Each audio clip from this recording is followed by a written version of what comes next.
सुप्रभात बच्चों। आज हम कक्षा 7 के भूगोल विषय का पाठ 9 रेगिस्तान में जीवन का आगे का प्रकरण ठंडा रेगिस्तान लद्दाख के बारे में पढ़ेंगे। तो देखो बच्चों, इससे पहले हमने पढ़ा कि रेगिस्तान ऐसा स्थान होता है जहाँ बहुत अधिक तापमान या बहुत कम तापमान और कम वनस्पति होती है, उसे हम कहते हैं रेगिस्तान। तो तापमान के आधार पर रेगिस्तान के दो प्रकार कर सकते हैं, एक गर्म रेगिस्तान और एक ठंडा रेगिस्तान। और ऐसे स्थानों में क्या, जहाँ थोड़ा बहुत जल होता है वहाँ लोग हैं वो खेती करने के लिए बस जाते हैं। तो ऐसे ही हमने एक गर्म रेगिस्तान सहारा के बारे में पढ़ा था। सहारा मरुस्थल है वो अफ्रीका महाद्वीप में स्थित है, ये हमने इससे पहले पढ़ा था। यहाँ की जलवायु है वो बहुत अधिक ही गर्म होती है और शुष्क होती है। दिन के समय यहाँ का तापमान 50 डिग्री सेल्सियस से भी ऊपर हो जाता है और रात को यही तापमान गिरकर 0 डिग्री सेल्सियस तक पहुँच जाता है। फिर हमने देखा कि यहाँ कई प्रकार के जीव जंतु पाए जाते हैं, जिनमें से ऊँट है, लकड़बग्गा, सियार, इस तरह से बहुत सारे कई प्रकार के सांपों की विभिन्न जातियाँ, छिपकली यहाँ के प्रमुख जीव जंतु हैं। फिर हमने देखा कि यहाँ के जो लोग हैं वो इस कष्टकारी जलवायु में भी निवास करते हैं और ये लोग बकरी, भेड़, ऊँट और घोड़े इस तरह के कई पशु पालते हैं। इन पशुओं से इन्हें दूध मिलता है, खाल मिलती है और इस खाल से वो क्या चमड़ा बनाते हैं, चमड़ा प्राप्त करते हैं और पशुओं के बालों का उपयोग कई चीज़ें बनाने के लिए करते हैं। फिर हमने ये भी देखा कि अब समय के साथ साथ सहारा की जीवन शैली में भी परिवर्तन आ रहा है, क्योंकि अब वहाँ लोगों ने क्या है, ऊंचे ऊंचे भवन बनाने शुरू कर दिए हैं और रेतीले रास्तों के स्थान पर अब वहाँ पक्की सड़कें बन गई हैं और ऊँटों का स्थान ट्रक ने ले लिया है। और इस तरह से जो ये चलवासी यानी आदि जनजाति के लोग थे, अब ये शहरी जीवन की ओर जा रहे हैं और घरेलू कार्यों के स्थान पर ये अब तेल और गैस के कार्यों में नौकरी ढूंढ रहे हैं, वहाँ काम कर रहे हैं और शहरी जीवन है वो व्यतीत करने लगे हैं। तो अब हम ऐसे ही रेगिस्तान का दूसरा प्रकार ठंडा रेगिस्तान लद्दाख के बारे में पढ़ेंगे। सबसे पहले कि जो लद्दाख का क्या अर्थ है, तो देखो लद्दाख शब्द है वो दो शब्दों से बना है। ला का अर्थ होता है पर्वतीय दर्रा और दाख का अर्थ है देश, यानी वहाँ की स्थानीय भाषा में दाख का मतलब है देश और ला का अर्थ होता है एक पर्वतीय दर्रा। अब आगे देखिए कि जम्मू एवं कश्मीर के पूर्व में वृहत हिमालय में स्थित लद्दाख एक ठंडा रेगिस्तान है। तो सबसे पहले हम यही देखते हैं कि लद्दाख कहाँ स्थित है, उसका मानचित्र देख लेते हैं कि ये जम्मू कश्मीर है और इसके पूर्व में तो ये सारा क्या है, लद्दाख ठंडा रेगिस्तान है। अब इसके बाद देखिए कि वो क्या कह रहे हैं, इसके उत्तर में काराकोरम पर्वत श्रेणियाँ और दक्षिण में जास्कर पर्वत स्थित है। लद्दाख से होकर अनेक नदियाँ बहती हैं और जिनमें से सिंधु नदी प्रमुख है। ये नदियाँ गहरी घाटियों एवं महाखड्ड यानी गार्ज का निर्माण करती हैं और लद्दाख में अनेक हिमानियाँ हैं। हिमानियाँ मतलब ग्लेशियर, जैसे कौन से, ग्रेगी हिमानी। लद्दाख की ऊंचाई कारगिल में 3000 मीटर से लेकर काराकोरम में 8000 मीटर से भी अधिक पाई जाती है। अधिक ऊंचाई के कारण यहाँ की जलवायु अत्यधिक शीतल एवं शुष्क होती है और इस ऊंचाई पर वायु परत है वो पतली होती है और जिससे सूर्य की गर्मी की अत्यधिक तीव्रता महसूस होती है। और ग्रीष्म ऋतु में दिन का तापमान 0 डिग्री सेल्सियस से भी कुछ ही अधिक होता है, यानी वहाँ गर्मी ऋतु में, देखो आप गर्मियों की बात हो रही है कि गर्मियों में भी वहाँ दिन के अंदर जो तापमान है वो 0 डिग्री रहता है और रात में यही तापमान 0 से -30 डिग्री सेल्सियस से नीचे चला जाता है। देखो वहाँ गर्मियों में इतनी ठंड होती है।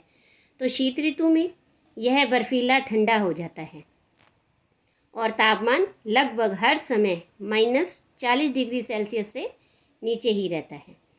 क्योंकि यह हिमालय के वृष्टि छाया क्षेत्र में स्थित है, इसीलिए यहाँ वर्षा बहुत ही कम होती है। अब देखिए, क्या आप जानते हैं कि अगर हम बात करें पृथ्वी के सबसे ठंडे स्थानों की, कि पृथ्वी पे सबसे ठंडा स्थान कौन सा है, तो वो लद्दाख में स्थित है। कौन सा? द्रास। यानी द्रास पृथ्वी के सबसे ठंडे स्थानों में से एक है, जो कि लद्दाख में स्थित है। अब देखिए, हम बात कर रहे थे कि यहाँ पर जो वर्षा है वो बहुत ही कम होती है और मुश्किल से 10 सेंटीमीटर प्रति वर्ष। यह क्षेत्र बर्फीली हवाओं और तेज जलाने वाले सूर्य ताप का अनुभव करता है। और यह आपको जानकर आश्चर्य भी होगा कि यदि आप सूर्य की धूप में इस तरह से बैठें कि आपके पैर छाया में हों, और तो आप एक साथ एक ही समय पर ऊष्माघात और तुषार उपघात से ग्रसित हो सकते हैं। यानी जैसे हम कहते हैं ना कि इसे गर्म सर्द हो गया है, वो यानी कि एक ही साथ ही उसे ऊष्मा और तुषार यानी ठंड, तो ऊष्माघात और तुषार उपघात से वो ग्रसित हो सकते हैं। अब देखिए, क्या आप जानते हैं कि लद्दाख को खा पा चान भी कहते हैं, और जिसका अर्थ होता है हिम भूमि।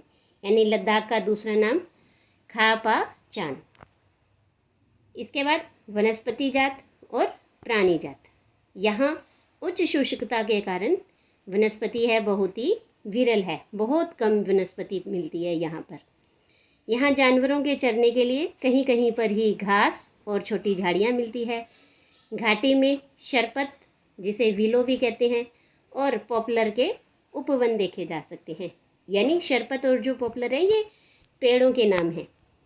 ग्रीष्म ऋतु में सेब, खुबानी और अखरोट जैसे पेड़ पल्लवित होते हैं। लद्दाख में पक्षियों की विभिन्न प्रजातियां नजर आती हैं। इनमें रोबिन, रेड स्ट्राट, तिब्बती स्नोकॉक, रेवेन एवं हुप यहाँ पाए जाने वाले सामान्य पक्षी हैं, और इनमें से कुछ प्रवासी पक्षी हैं। प्रवासी मतलब मौसम के अनुसार वो आवागमन करते हैं। लद्दाख के पशुओं में जंगली बकरी, जंगली भेड़, याक एवं विशेष प्रकार के कुत्ते आदि पाए जाते हैं। इन पशुओं को दूध, मांस, खाल प्राप्त करने के लिए पाला जाता है।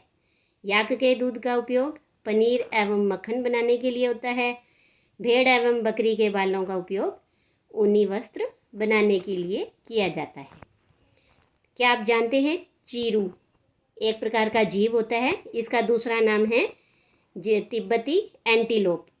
यह अब प्राय जो है विलुप्त होने की कगार पर है, और इसका शिकार शाहतूश नामक शॉल की ऊन के लिए किया जाता है। यानी जो एक प्रकार की शॉल होती है जिसे शाहतूश कहते हैं। और ये देखिए आप, ये चित्र है, यह है चीरू का। तो इनके बालों से ऊन बनाई जाती है और उस ऊन से शॉल बनाई जाती है, और उस शॉल का नाम है शाहतूश। और ये जो ऊन है वो बहुत ही हल्की होती है और बहुत अधिक गर्म होती है। इसके बाद लोग। क्या आप लद्दाख एवं तिब्बत और मध्य एशिया के निवासियों के बीच कोई समानता पाते हैं? तो हाँ, क्योंकि यहाँ के अधिकांश लोग या तो मुसलमान होते हैं या बौद्ध। वास्तव में लद्दाख क्षेत्र में अनेक बौद्ध मठ अपने परंपरागत गोंपा के साथ स्थित है। यहाँ कुछ प्रसिद्ध मठ हैं: हेमिस, थिक्से, शे एवं लामा यारू। ये देखिए, ये थिक्से मठ का आपको यहाँ चित्र दिखाई दे रहा है। ग्रीष्म ऋतु में यहाँ के निवासी जौ, आलू, मटर, सेम एवं शलजम की खेती करते हैं।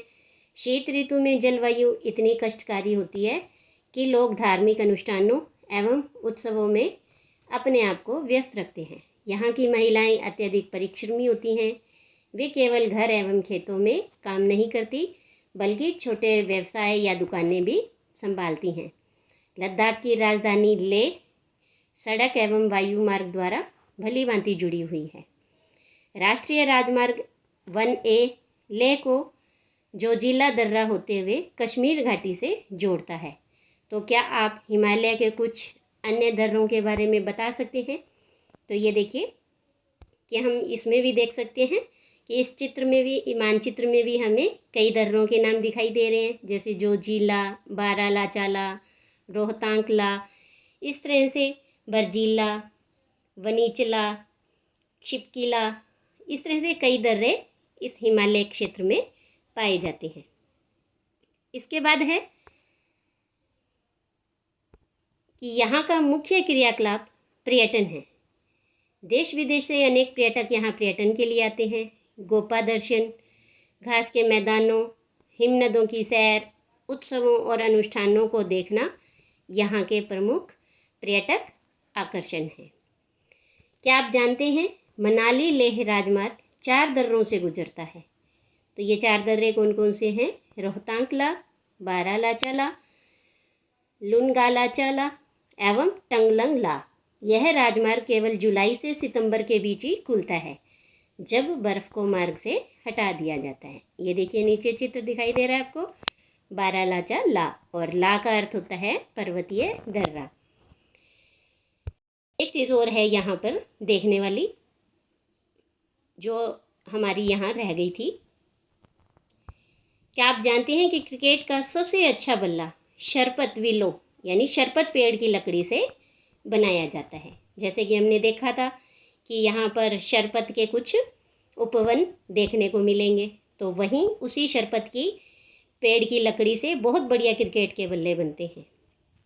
इसके बाद आगे है कि जो ये आधुनिकीकरण हो रहा है, उसके फलस्वरूप यहाँ के जनजीवन में परिवर्तन आ रहा है, लेकिन लद्दाख के लोगों ने शताब्दियों से प्रकृति के साथ समन्वय एवं संतुलन करना सीखा है। तो ये देखिए कि कैसे लद्दाख में जो महिलाएं हैं वो अभी भी अपनी पारंपरिक वेशभूषा में आपको दिखाई देंगी।